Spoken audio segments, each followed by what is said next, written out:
Good morning, good afternoon, good evening. Welcome to another episode of the Green Note podcast, where we host impactful leaders from mission-driven organizations to speak on timely and impactful topics. From Dr. Jane Goodall to George Fontanez, CEO of B Labs USA, turning the Green Note podcast helps you to learn from inspiring leaders and change makers about impactful problems that we face and how to spark change in our communities. I'm Chris Castro, your host for today's episode, and one of the founding directors, our executive vice president, and the chief sustainability officer here at Climate First Bank. And I'm super excited because today we have the opportunity to speak with Yoca Arditi-Rocha, the executive director of the CLEO Institute in Florida. Yoca is a proud Latina and an international sustainability professional with over 20 years of experience. She's a trained biologist with a degree in corporate sustainability from the University of Vermont and has a master's degree in sustainability from Harvard University. And over the years, her leadership has taken her literally around the world, where she has participated in past UN climate negotiation conferences and has served the sustainability advisor for several schools and colleges and organizations in the region. Yoca is also a social entrepreneur. Before joining CLEO, she was the founder and executive director of No Planeta B, a consultancy with an advocacy core and specialized in carbon footprint inventories, climate action planning, sustainable events, and much more. But throughout her work at CLEO, that's where I've gotten to know Yoca the most. It's been amazing to see how she's been working with policymakers and different stakeholders to build climate resilience and mobilize climate action for a just, safe, and healthy environment for all. So Yoca, welcome to the Green Note podcast. We're excited to have you. I'm so excited to be here with you, Chris. Thank you so much for having me. Yeah, and in this episode, we wanted to delve into the mission of the CLEO Institute, really explore impactful initiatives that you all are leading across the state of Florida and brainstorm how we can continue to build on the momentum to create this just, safe, and healthy environment for all. We know that we're in some interesting times. And so, I think this conversation is really pertinent. So let's start out with an overview of CLEO, and would love for you to also touch on some of the areas that set you apart from the rest. Thank you. I should start by saying who we are, and we were founded in 2010 by a science teacher who heard the scientific community's outcry of not getting into the lay public, right? And so the CLEO Institute, which CLEO stands for Climate Leadership Engagement Opportunity, was founded, and it is a women-led, majority women-led organization, nonpartisan, nonprofit organization dedicated to climate education, advocacy, and resilience. Our mission is to drive climate action through people-centered solutions, always guided by science, rooted in social justice, inspired by agency, and we're seeking to create systemic change. Because climate is a solvable but time-bound existential issue, we collaborate with local, state, and federal governments and agencies to pass bold climate policies. But at the same time, we galvanize public opinion and support communities, especially the communities that are on the front lines, most vulnerable to the impacts of rising temperatures, rising sea levels, and so many others. So our aim is to equip every community with the knowledge and resources and support they need to drive the change that will get us that sustainable and just future that we all want. Yeah, I mean, one of the things that I feel CLEO really sets itself apart from many other organizations is your focus on community engagement and youth engagement, and really trying to get everyday people involved in taking action or lifting their voice or contacting their representative to be part of this change. And we hear that community engagement is a big critical gap when we're trying to design and implement these climate solutions, especially ones that are relevant to the locality, that have lasting change that they can impact in communities and build wealth and support a lot of these communities that have been disenfranchised and disproportionately impacted by a lot of these issues. Would love to hear more about how CLEO does that work, how you engage local communities to foster that culture of sustainability and climate action, and how are youth involved in this mission? Yeah, it's as I mentioned, engagement is at the root of our name, and so well we have a multi-pronged approach from the bottom up, from the top down, but engaging the communities that are being impacted the most. And research tells us that they are disadvantaged communities that are feeling the brunt of this issue. And so for us to build climate resilience, it really starts with making sure we have an informed and equipped community with the skills and knowledge to be better prepared to withstand the shocks and stressors that we're feeling with these extreme unnatural disasters created by the planet warming pollution that we're putting into our atmosphere. And so we're just not, at CLEO, we're not just addressing climate change at the root of the source, right? The sources that are polluting our planet, but we're also cultivating the next generation of climate leaders, of diverse climate leaders, by empowering specifically women, specifically women of color, and youth, because research tells us that these are great on top opportunities to get us as fast as we can to drive the meaningful policies that we need. And we know by, again, we're very data driven, that communities know best. And so we know that the community engagement work that we do, and all community engagement starts or moves rather at the speed of trust.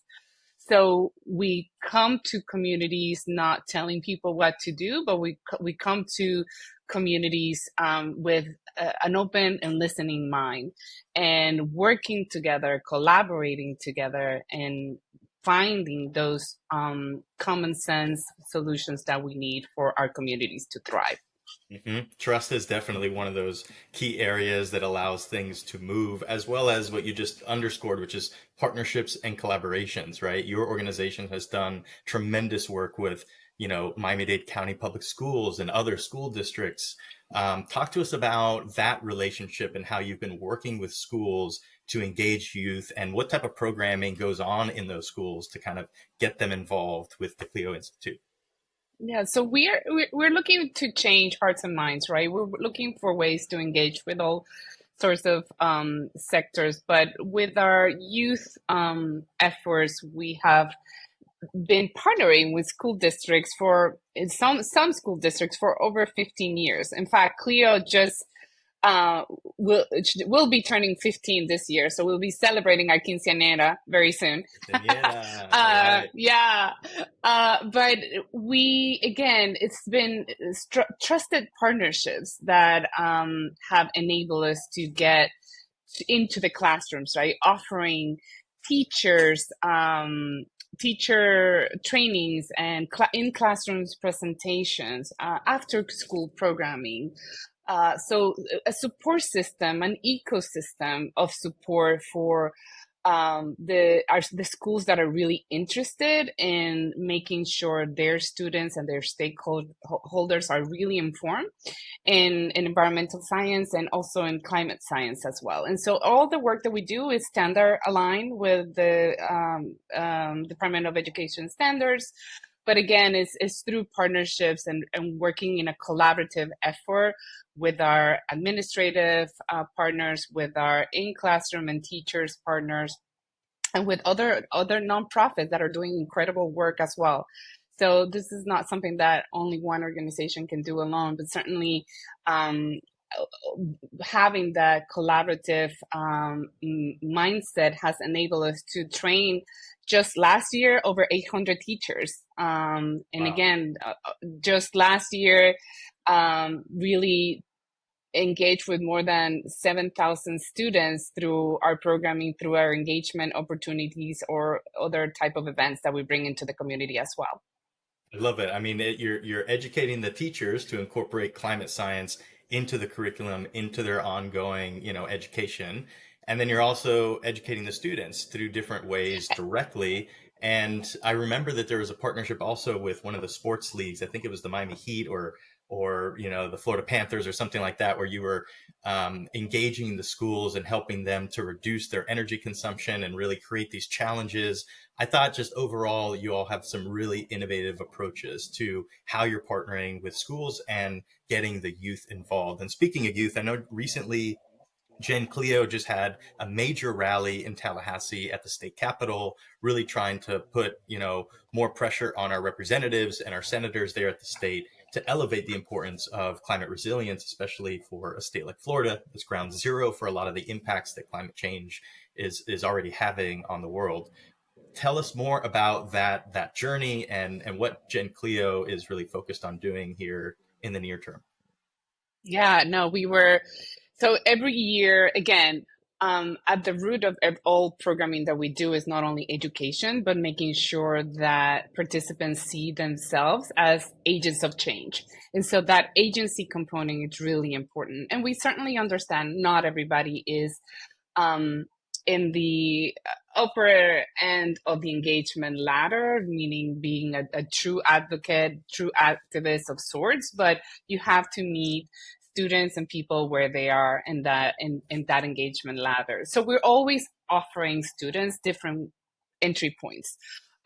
For students that we have more than 10 college chapters across universities, and that has been an incredible successful part of our efforts, because it has been another way for students to truly engage not only in local policy and in building their leadership skill sets, but also be an active participatory member of our civic society. And so we offer the opportunity to many of our CLEO members to come to Tallahassee to speak to policymakers during the legislative session.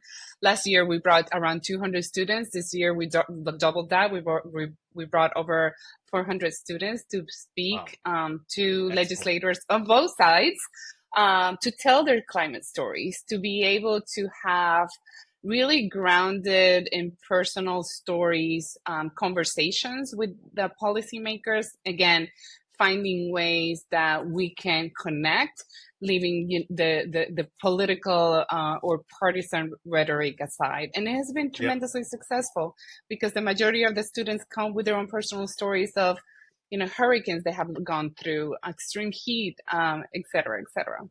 Totally. No, I mean, it is really important for our elected officials to hear these real world stories from their constituents, and not just hear it from the academia or the media, but actually have one of their constituents be able to speak to how some type of event impacted their family or their way of life. And I think that type of those stories resonate. They begin to kind of open the minds up. Now, policy and advocacy, what I'm hearing, are obviously a major focus of CLEO, and I can imagine working in the state of Florida keeps you quite busy, considering there's a lot of attempts from the DeSantis administration to kind of roll back progress or strip home rule away from local government. So, I mean, as an example, many know that I was part of the city of Orlando's sustainability team, and I was, really caught off guard when this last legislative session, the state legislature retroactively removed things like the EV readiness code for our building codes. Something that we were working hard, not just in Orlando, but cities like Coral Gables and St. Pete and Winter Park and like a dozen others across the state, to help our cities get ahead of and prepare for the inevitable transition to zero emission electric vehicles, right? We know we're going to need charging infrastructure. We know these new buildings, if you do it upon the construction, is about 80% cheaper to install that charger than later down the line after you have to retrofit everything. And so the idea was to get out ahead, and then you have, of course, the legislature rolling things back, and kind of having this kind of slingshot effect, so to speak.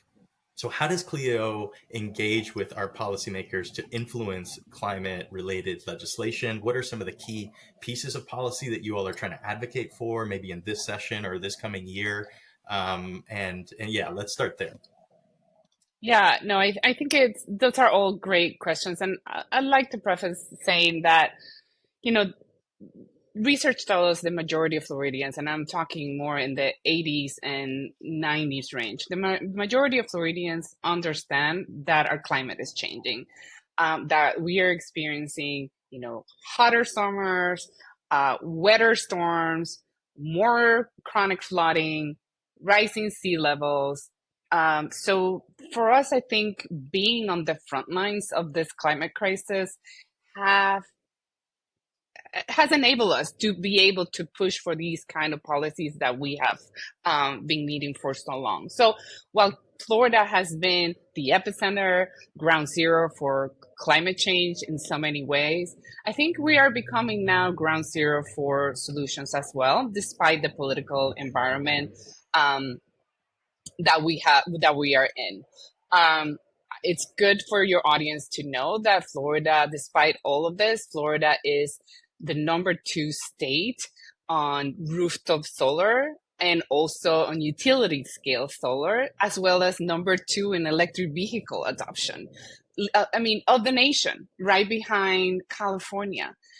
So, despite what we are hearing and despite what we see in the media, we have been able to continue pushing forward or pushing against backtracking legislation. Again, we come with and again, I don't want to take this solely as a CLEO credit, but certainly we are part of an ecosystem that we have been, working towards for many, many years. It has required systemic and long-term investment. And I think, we know that when we come to speak to policymakers and tell them about, the flooding that we're experiencing, the hurricane devastation of hurricanes, they know we need to prepare for what already we are confronting and what's yet to come. And so Mhm. for a Florida future ready, Florida climate ready strategy, I think for the most part, we have consensus. Now, yes, politics get in the way. Politics sometimes have not been, has been obviously due to the fossil fuel misinformation and propaganda and disinformation tactics have delayed. We know this is a time sensitive issue. And so sometimes we have taken a few steps forwards and taking a few steps backs. And so this going back and forth has definitely not enabled us to move as fast as we should. But Florida also got the only climate tech hub designation Miami-Dade County did last year, the only tech hub to receive multi-millions of dollars to scale climate solutions. Again, another way how we are leading in the climate resilience space. And so there are many success stories that I think are worth celebrating. Just last year in 2024 alone, we were able to leverage more than $500 million on for federal funding for climate solutions implementation. Wow, Yes, that's great. now this year there are a few of those. Some of those dollars are at play, and some of the future of those dollars are still uncertain.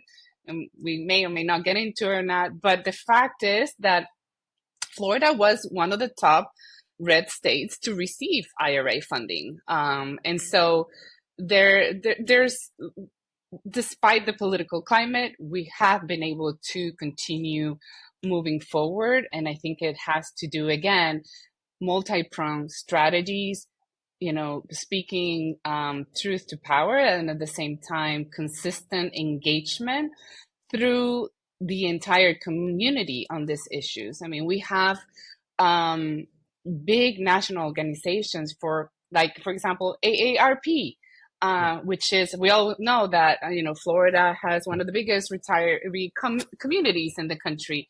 Well, they're advocating on common sense solutions on energy, on climate. And so this is a topic that all Floridians are experiencing. We know that hurricanes don't discriminate who you voted for. And so I think that's what makes it easier Yeah. to move things forward. Well, and I remember a couple of years back, there was a big fight about the net metering law, right, in the state of Yeah. Florida. And CLEO and Florida Sun and FLACIA, the Solar Energy Industries Association, Ideas for Us, Sierra Club, I mean, dozens of groups came together to put pressure on our representatives. They passed the law to roll back net metering to a wholesale rate. And because of our advocacy, Governor DeSantis vetoed that law. Ultimately, it was too noisy, and at the end of the day, he saw real economic growth. I think from the solar industry, and to your point, we're now number two in the country based on last year's installs.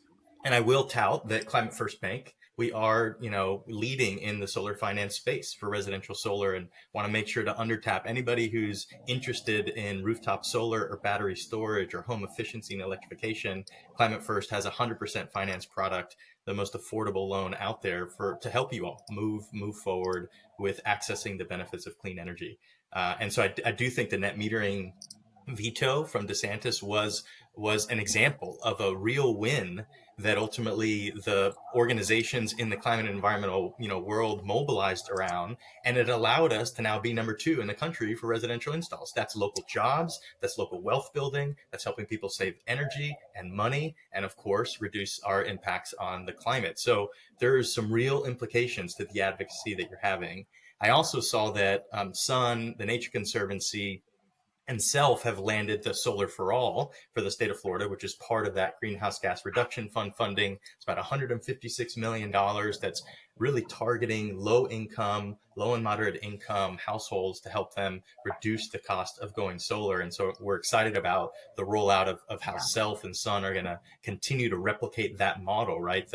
I think the Florida Solar United Neighbors model is really a testament to innovation that has come out of a stifled marketplace, right? We're one of the only states that don't allow for this third party sale of electricity, which is how most people were going solar. And as a result, it kind of launched this new model of a cooperative and getting people to group buy to go solar and lower the cost. And so, yeah, really excited to see, the momentum that we can continue to build and hopefully protect some of the existing laws like net metering, but also help us enable new ones that make us more resilient to these impacts, right, moving forward.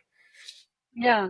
And, and I think when we hear those stories, and of course, Solar for All is such a needed program, and it's another testament and another example of what multi-collaborate approach looks like, right?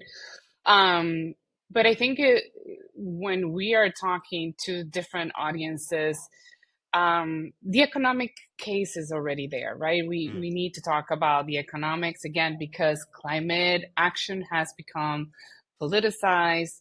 We know why, but it's important to your audience and to your listeners to know that it's costing us more than $60 million per hour not doing something about it. And so I think the economics and the market forces are doing the the job. That said, we know that it's again going back to the ticking clock, right? We have to really push forward and fast forward the solutions that we already have at hand, and I think that should be our biggest priority in the next years to come because we know scientists are telling us that by 2030 we really have to curve the upward trajectory of these warming, polluting gases that we keep putting into our atmosphere so we can curb the increase of our temperature of the planet. I mean, I think we're seeing real momentum and progress. The question is, can we continue to accelerate that, right? Last year, in addition to Florida being number two, 96% of new energy that came online in America was carbon free. Two-thirds of that was solar. When you added batteries and wind, it was upwards of 85% of all new energy coming online was carbon free, clean energy. And to your point, the market has spoken, right? The ship has sailed in that respect, and it's cheaper, better, and faster to get this technology implemented and meeting our demand. And one of the big things that we're hearing, and the Energy Information Administration has come out with and saying, is that we're going to see a real increase in energy demand, unlike we've seen in decades. And we're going to see that for the coming years because of the electrification that we're all doing, electrifying vehicles and homes. We're increasing our manufacturing base domestically. We're doing a lot more on the data centers and AI. That's all creating between 5 and 7% per year increase in our energy demand, which means that we need more energy online. This notion of energy abundance is speaking to the fact that we need as many resources online as possible to meet that demand. And it just so happens to be that again, the cheaper, better, faster solutions to get online to meet that demand happens to be carbon-free, clean energy that mitigates, further chaos to the climate. And so I try to stay hopeful in thinking about that, right? We hear a lot of noise, we hear a lot of these executive orders, and it becomes chaotic in the moment.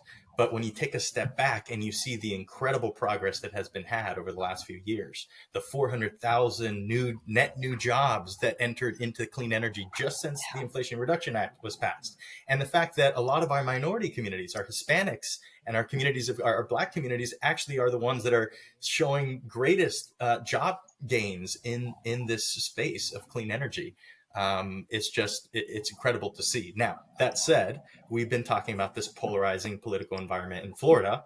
And of course, the elephant in the room is that we're facing that on a national scale in an unprecedented way, right? The last 3 years has been incredible progress. Over $500 billion was enabled between the bill, the CHIPS, and the Inflation Reduction Act in funding and TA to drive climate solutions forward. And in the last 100 days or so, we've seen an outright siege against that, against the protection of public health and the environment, rollback of EPA's authorities and the like, illegal stoppages of congressionally appropriated grant funding, and firing of thousands of civil servants. And those are just kind of spark notes. The list does go on in terms of what we're beginning to see.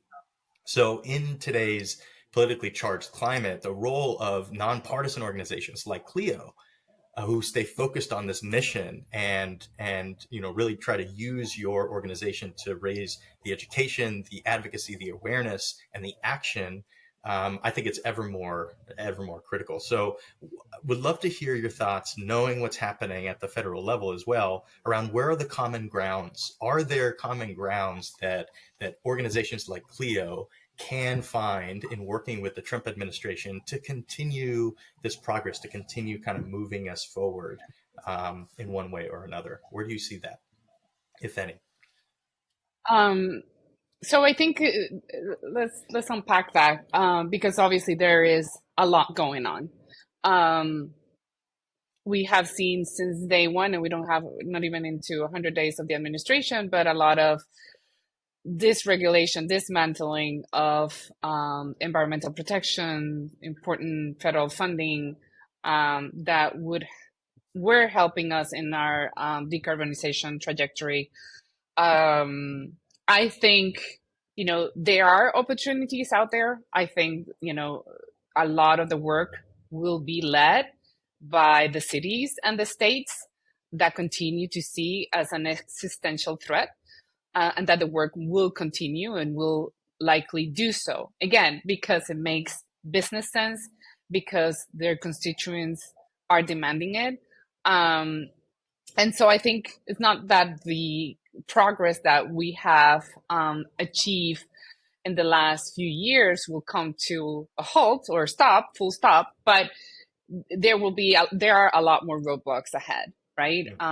As we record this, tomorrow we'll be celebrating the 55th anniversary of Earth Day.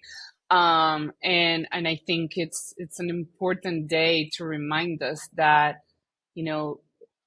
we have come a long way since the day of tremendous pollution of our air and our water, the safeguard of our communities, thanks to regulatory agencies like the Environmental Protection Agency that now continues to be gutted and has been hijacked by former lobbyists of the fossil fuel industry. So I think that, again, we are experiencing challenges, but what this tells me, and I've been doing this for a while, is that we were moving fast and we were winning, and we are winning because this train has left the station. It is cheaper to harness the power of the sun. It is cheaper to harness the wind.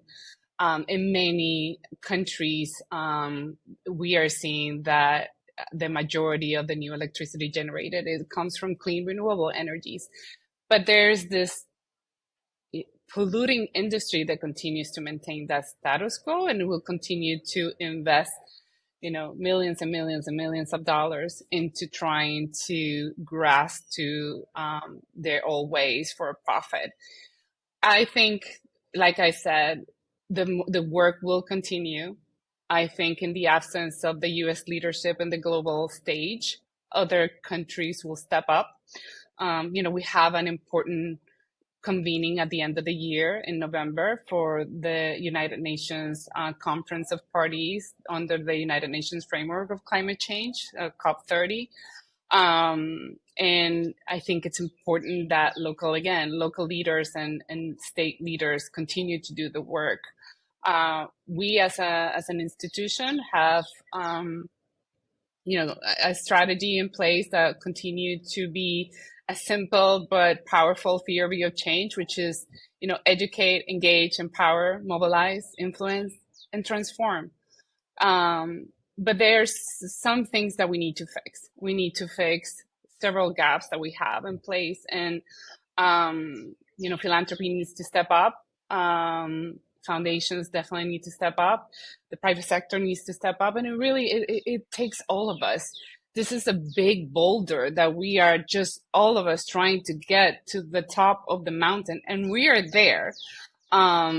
But we cannot lose this momentum. And I think there are many of us leading this work. You are leading this work, and so many of your audience members are leading this work. And I am hopeful that we will prevail.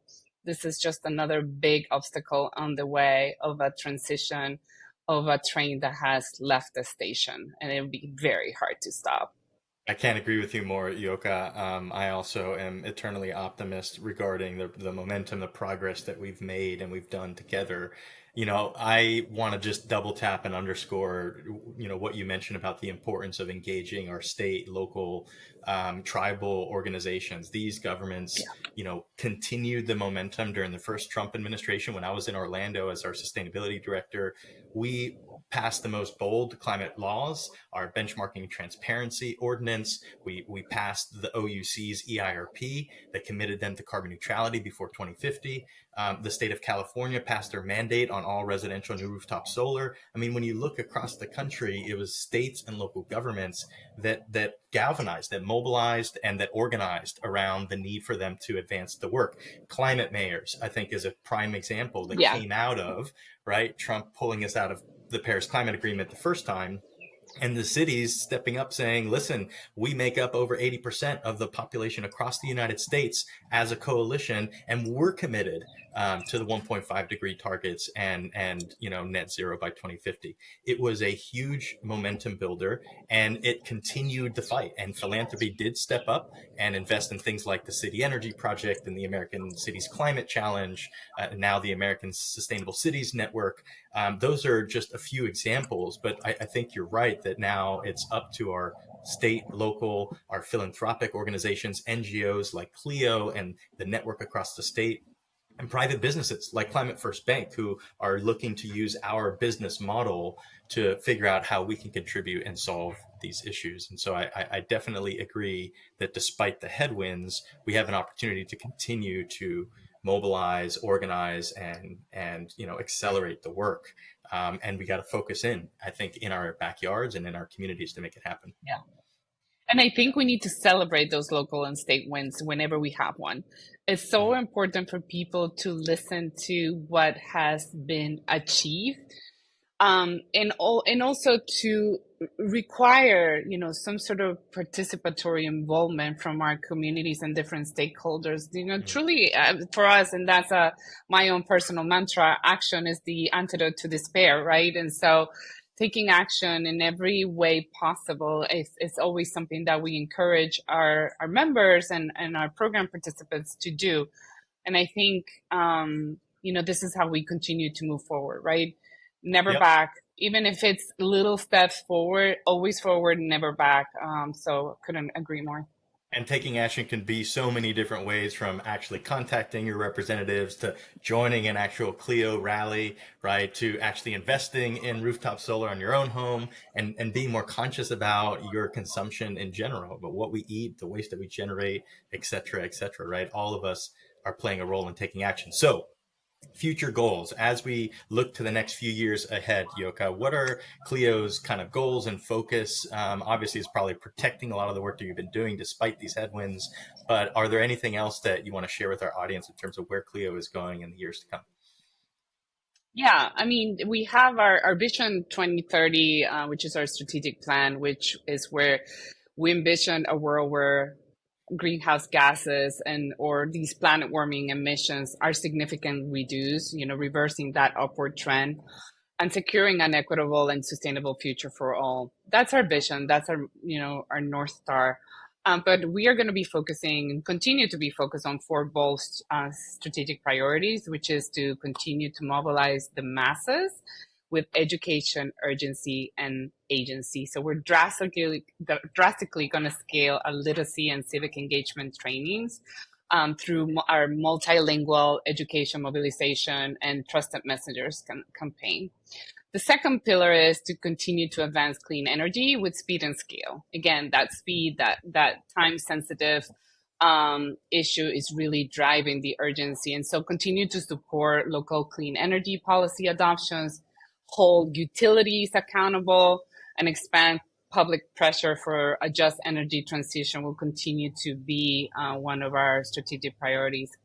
The third will be to elect and educate climate champions. Our youth leadership, expanding Gen CLEO college chapters across the country, engage them in becoming climate voters, and increase support for climate policy is at number three. And then lastly is to continue to build climate resilience, because we know that even if we turn off the faucet of our, the root of the pollution sources now, we know that we still have to deal with a lot of climate pollution coming our way. And there are communities that need to be ready for more climate related disasters, and giving them the preparedness tools and policy resources so they can be better advocates for themselves. I mean, they are on the front lines, and so we need to make sure we are prioritizing them. So that's our fourth strategic priority. And so we have a lot ahead of us, but it's our playbook. It's something that we have been leading for, again, 15 years and proven to really be successful. So I hope all of you can join us on this journey. I love it. And that sounds like a very strategic approach to continuing the work. That brings me to really my last question. And as we end, these podcasts, we like to figure out, are there ways for our listeners to take direct action or contribute to the mission in one way or another? So how can listeners get more engaged in CLEO, follow you all in your action, and get plugged in? So we have a myriad and an array of different entry points. Certainly, from pre-climate trainings to climate 101s to more advanced climate speakers, like trainings, or in classroom trainings, or custom made trainings. We have them all. We make complex science term really digestible for the public. So you don't need to have a science background to engage. If you are more advanced in your education and you want to be more active and finding advocacy opportunities, reach out. You can obviously find us at cleoinstitute.org.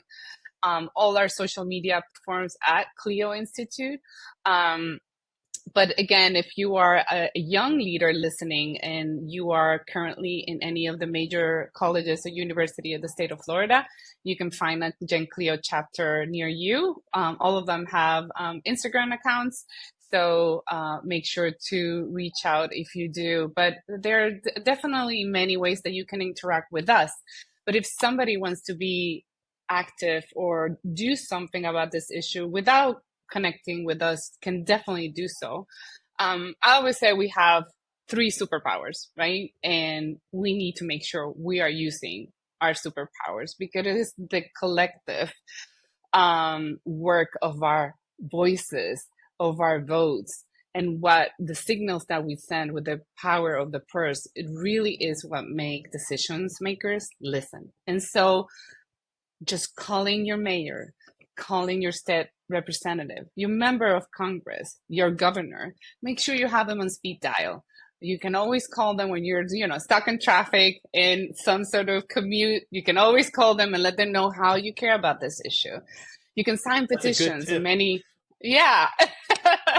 You can sign up to the many action alerts that you receive from local organizations like us. They do matter. They do matter because, again, when we speak in unison, politicians listen. And right now, we have all the solutions that we need to solve this issue. What we are lacking is the political will. And how we build that political will, that power, is by coming together and speaking in one voice. And I think that is really at the core of everything that we could do, right? You can just do something. Again, it's about finding where you are in that engagement ladder. You don't need to be a climate scientist to engage in this. You know how hot it is out there. You know how these hurricanes are becoming more devastating. Again, you can just talk about from your own personal experience how, your house insurance prices are through the roof. Again, there are many ways that Floridians are experiencing this issue on the front. We are on the front lines. And I think with our own personal stories, talking about it with our circles, with our family, at the kitchen table, in our offices with our colleagues is the best way we can do to continue highlight the spotlight of this tremendous existential issue. Love it, Yoka. CLEO is an amazing organization. You heard her. Let's make sure to follow on social, sign up for the newsletters and the action alerts. If you're a student, you have the opportunity of being your own social entrepreneur and starting a chapter of Gen CLEO. And of course, to engage politically. As Yoka mentioned, our collective voices are what really move the needle. And you might not think that your one call or your one email actually makes a difference, but it really does. It goes a long way in elevating the importance around these issues. So thank you for that. Of course, from the Climate First Bank side, getting involved is pretty easy. I hope you as listeners are also considering flexing your climate superpower, and that is banking with a green bank. For those who don't know, the Carbon Bankroll 2.0 report was published by one of the leading research nonprofits, Topo Finance, and they found that money sitting in our deposits is one of the greatest climate superpowers and unsung climate solutions that we could be making. And simply by moving your deposits into a green bank, you could see upwards of an 80% reduction in your carbon footprints and environmental impacts simply by making that move. And at Climate First Bank, our collective deposits are what helps to finance these values aligned investments, things like clean energy, infrastructure, and affordable housing and small businesses, education and workforce, and more. So check out more and sign up for an online account at climatefirstbank.com. With that, a big thank you for your time, Yoka. It's so inspiring to see what CLEO has been doing across the state of Florida, and we look forward to continuing to support your work now and into the future. And thank you again for listening. For those who are tuning in today and into the future, we hope that you join us again for the next Green Note podcast episode. Thank you for having me. Pleasure. Thank you.